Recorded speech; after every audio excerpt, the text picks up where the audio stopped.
तो आप अभी जो इंडियन आइडल 12 के कंटेस्टेंट हैं, उनको अगर कोई एक सजेशन देना चाहें कि आफ्टर इंडियन आइडल 12 ऑब्वियसली जीतेगा एक, लेकिन सब सिंगर बनना चाहते जी हैं and there are quite talented people, तो आप अगर जी। कोई एक सलाह देना चाहें इंडियन आइडल 12 के कंटेस्टेंट्स को, तो आप क्या कहेंगे उन्हें?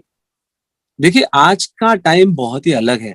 आज का टाइम पहले जैसा नहीं है। जैसे हम लोग ने जब शुरू किया था, मैं एक बहुत बड़ा एग्जाम्पल हूँ जिसने रियलिटी शो जीता और फिर अपना सुपर हिट एल्बम भी किया as a pop artist.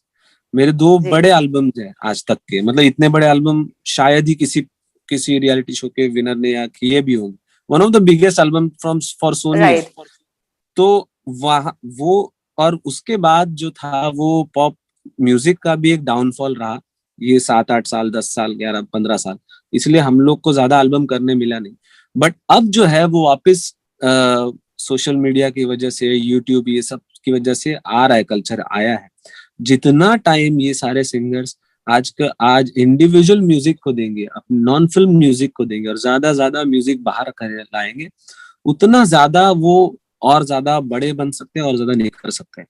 And अभी के सारे सिंगर हो गए, not only playback singers but all the singers के लिए मैं यही एक चीज कहूंगा कि आप अपने क्राफ्ट पे काम करें और अपने नॉन फिल्म म्यूजिक पे काम करें। Okay okay. अच्छा सर, आपने जैसे बहुत आपने इलेबोरेट करके बताया कि एक्चुअली में इंडस्ट्री में होता क्या है after you win a reality show और you be a part of a reality show. जी तो इस पूरी बात से हम ये कह सकते हैं कि reality shows are might be a shortcut to fame, but they are not a हाँ shortcut to success. आपको स्ट्रगल करनी ही पड़ेगी। जी जी। नहीं, ये सही बात है। शॉर्टकट टू फेम हो सकता है बट शॉर्टकट टू सक्सेस नहीं होता, कभी कोई भी चीज नहीं होती। दुनिया में शॉर्टकट है ही नहीं, हर चीज के लिए आपको मेहनत तो करनी पड़ेगी। सो वो है। बट एक बहुत बड़ी बात रियलिटी शो ने जो की है, वो हम जैसे कलाकारों को, जिनको जो शायद प्लेबैक का सपना बहुत ही बड़ा लगे, आपको कोई ना कोई पहचान हो, कोई तो सपना हो, एक छोटे गांव से आने वाला लड़का जिसको कुछ करना है बट अपने माँ बाप की ताकत नहीं है उस लड़के को इंडस्ट्री में काम, मतलब उसको मुंबई भेजने की भी ताकत नहीं है। वो लड़का कैसे आएगा मुंबई? वो कैसे अपने पैरों राइट। पर खड़ के काम करेगा? आप, हम लोग जो देखते हैं, जो प्लेबैक सिंगर्स या कोई भी सिंगर, कई सारे सिंगरों के माँ बाप बचपन से उनके पीछे लगते हैं। ये सारे जो राइट। पॉपुलर प्लेबैक सिंगर्स हैं, उनके पिताजी या माताजी उनके पीछे रह के उनको स्टार्ट फर्स्ट डे से मेरा बेटा सिंगर बनेगा, इस हिसाब से उनको बड़ा किया है।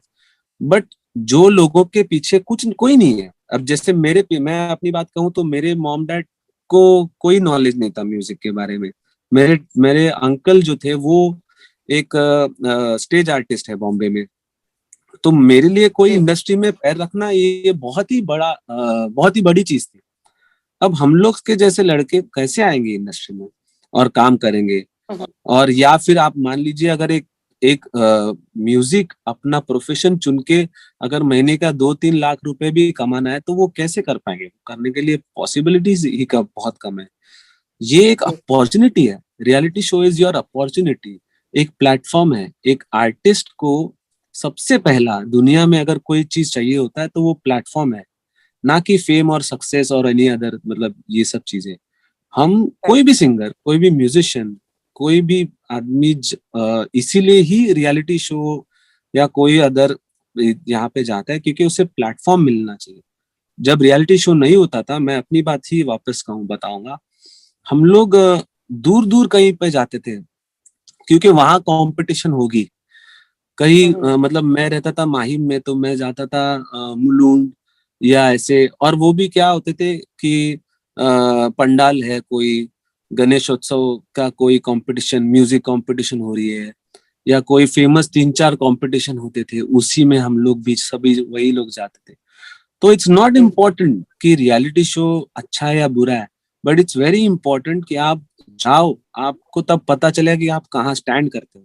आप पूरी दुनिया, पूरे इंडिया से लोग आएंगे, सिंगर्स आएंगे, उसके सामने आपको भी टैलेंट दिखाना है। तो वो एक वो एक कल्चर है और वो एक समझ है। आप अपना टैलेंट भी उनके साथ बैठकर सुधरते हो। तो ऐसा नहीं कहूंगा कि ये हुआ जरूर है कि कमर्शियलाइज ज्यादा हो चुका है शो, बट अदरवाइज देखिए कि टैलेंटेड सिंगरों की अगर बात करें तो उनको जाना चाहिए, उनको अपनी अपनी किस्मत हमेशा आजमानी चाहिए, क्योंकि एक आर्टिस्ट सबसे ज्यादा अगर किसी चीज पे जीता है तो वो किस्मत पे है। जी जी जी।